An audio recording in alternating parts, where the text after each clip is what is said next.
The last time LeBron went to the playoffs and didn't go farther than the conference finals, it was in 2008 when the Cavaliers lost to the Celtics in that thrilling 7-game series. Was this LeBron James' worst playoff series as far as the numbers goes? It is not.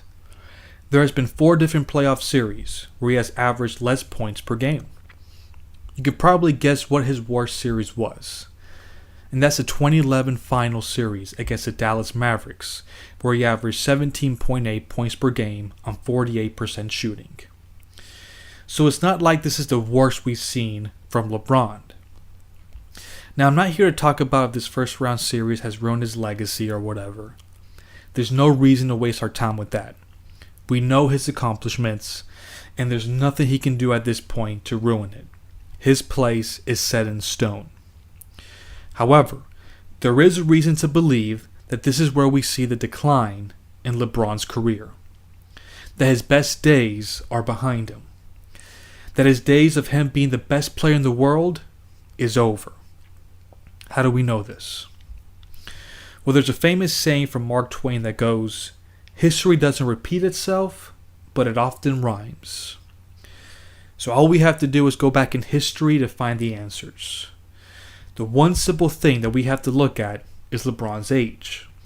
He is currently 35 years old, and he'll be 36 next season.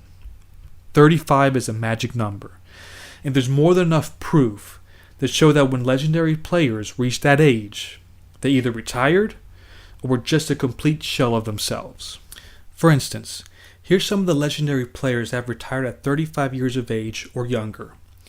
We have Larry Bird, Kevin McHale, Isaiah Thomas, Oscar Robertson, Jerry West, Bill Russell, Willis Reed, Walt Frazier, Allen Iverson, George Gervin, Clyde Drexler, Tracy McGrady, Rick Barry, and we'll put Michael Jordan in there in 98 and Magic Johnson in 91, even though they came back years later. Now here are the NBA greats that made multiple All-Star appearances at 35 years of age or older. We have Kareem with 7, Karl Malone with 3, even though it should be more, I'll explain later. Kobe with 3, even though that's only because of fan voting, which I was guilty of doing as well. Dirk Nowitzki had 3, even though it really should be 2, but we put him in there in the last year of his career, which is fine, well deserved for him. John Havlicek also had 3, and then Tim Duncan had 2, Robert Parrish had 2, Dr. J had 2, and Michael Jordan had 2 as well.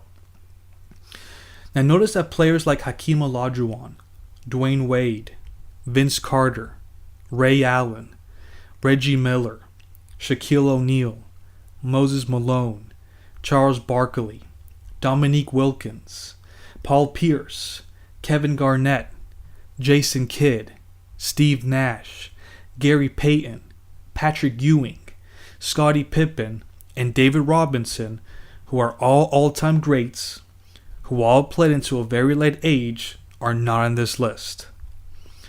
Now, although we have some all-time great players that made the All-Star roster due to fan voting, check out the number of players that made multiple All-NBA teams at the age of 35 years of age or older. The list goes like this.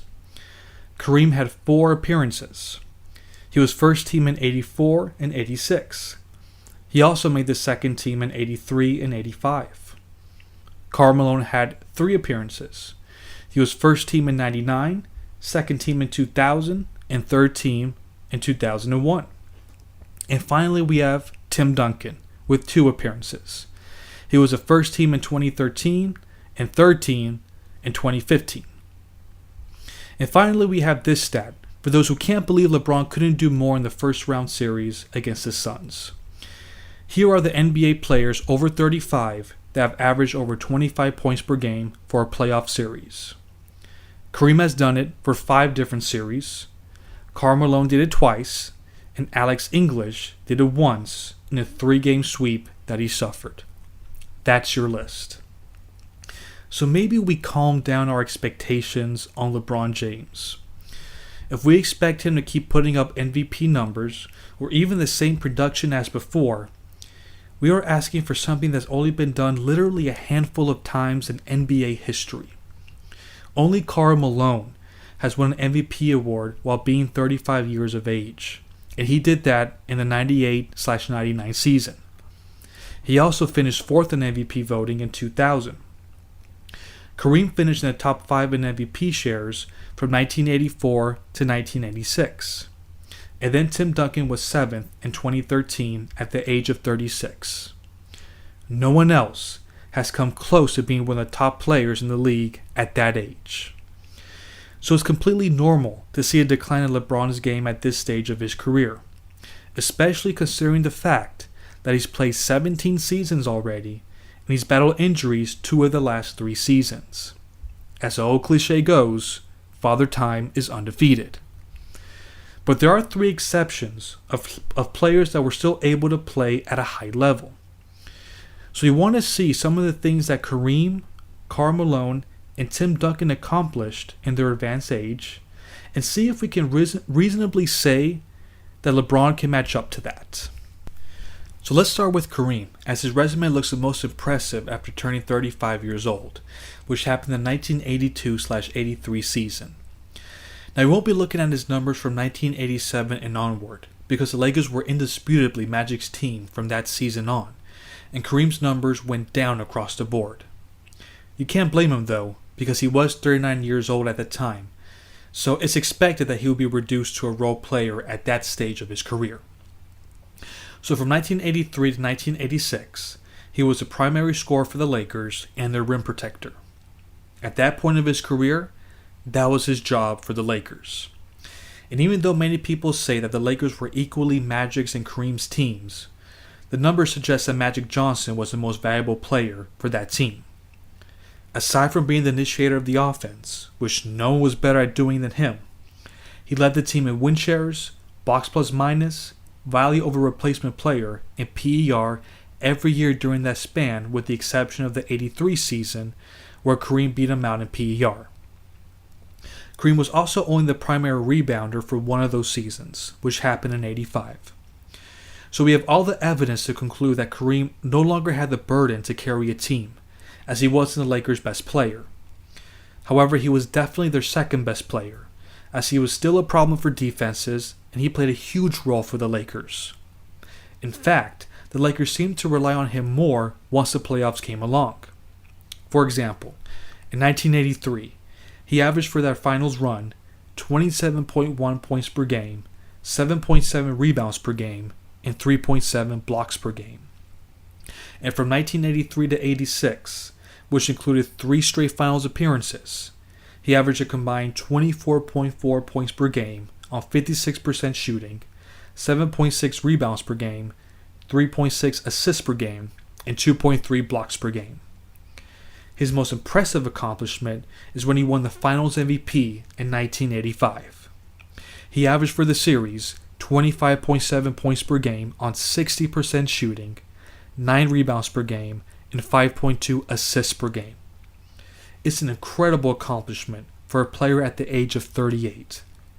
When we talk about longevity, Kareem is the standard. It is yet to be seen if LeBron can have this type of impact for a team once he gets to that age. But he might want to take a page from Kareem's book and let Anthony Davis take the leading role for the Lakers. If Anthony Davis can ever stay healthy for a season, and if the Lakers can add some better pieces in the offseason to lighten LeBron's load, there's no reason to not believe that he can play a big role for a possible championship run in the next years to come. Now, if Anthony Davis can stay healthy, and the Lakers keep the same core, his next coming years might look something similar to what we saw from Karl Malone, as the Utah Jazz never made any real changes to their core. The Jazz built around Karl Malone and John Stockton till the very end. Karl Malone was the best player for that team for the last 5 seasons for the Utah Jazz, from the ages of 35 to 39. He averaged a combined 23 points per game on 48% shooting, 8.6 rebounds per game, and 4.3 assists per game. He even made the All-Star from 2000 to 2002. And he would have made the All-Star in 1999 as well if it wasn't for the lockout season that didn't feature an All-Star game. Now, him winning an MVP award in 1999 is very impressive, and that's something we can't take away from him. However, if you look at the lack of competition from a talent perspective, you'll see that he didn't really beat anyone special. He was the top 5 players in MVP voting that season. So Karl Malone was obviously first, Alonzo Mourning was second, Tim Duncan was third, Allen Iverson was fourth, and Jason Kidd was fifth. No one really had a special year that season, so they gave it to Malone, who helped the Jazz have the best record in the league along with the Spurs, and he led the league in win shares and value over replacement player. So Malone should certainly get the credit for helping the Jazz always be in playoff contention, and at that age, still being one of the best players in the league. But we now want to look at his playoff production. So after helping the Jazz make 2 straight finals appearances and then 1 conference finals trip in '96, the Jazz lost in the second round to a younger Blazers team 2 years in a row, and then they got bounced from the first round the next 3 years. Now, Karl Malone was still able to average 23 points per game during that span in the playoffs, just like in the regular season, but he only shot a combined 44% from the field. So it's just hard for a player at that age to carry a team in the playoffs. Younger teams will just run all over them, just like the Suns did to LeBron and the Lakers. Now we get to Tim Duncan. From the ages of 35 to 39, he was able to help the Spurs become a powerhouse in the league from 2012 to 2016. He was able to help the Spurs win the title in 2014. They made the finals in 2013, made the conference finals in 2012, and even though they lost in the semifinals in 2016, the Spurs won a franchise record 67 games in the regular season. Duncan proved to be the anchor for the Spurs defensively, as he had 2 top 5 finishes in defensive win shares in 2013 and 2015. Now, I'm not going to go too in-depth on Duncan's impact on the Spurs team during that span, because I just don't think LeBron is going to make the same sacrifices Duncan was making for the team. During the 5-year span, Duncan was averaging a combined 14.3 points per game on 11 field goal attempts per game. I don't know about you, but I don't see LeBron taking that little amount of shots for the better of the team. That is why Duncan is one of the greatest winners in the history of the game. His lack of an ego allowed him to do whatever was necessary to help his team succeed, even if it meant a dip in his numbers. So the question is, which version will LeBron be for the next 3 to 5 years? Will his body allow him to stay one of the 5 best players in the league and then do his thing in the playoffs like Kareem did, and allow Anthony Davis to carry the load in the regular season for the Lakers, a la Magic Johnson? Will he be like Karl Malone and try to carry his team to the playoffs, rack up his numbers in the regular season, only to fall short in the playoffs because he just ran out of gas? Or will he be like Tim Duncan, take a pay cut to allow the Lakers to bring in more talent, focus on a few areas of the floor that he excels at, and take a back seat to his star teammates? My prediction is that he'll be like Karl Malone.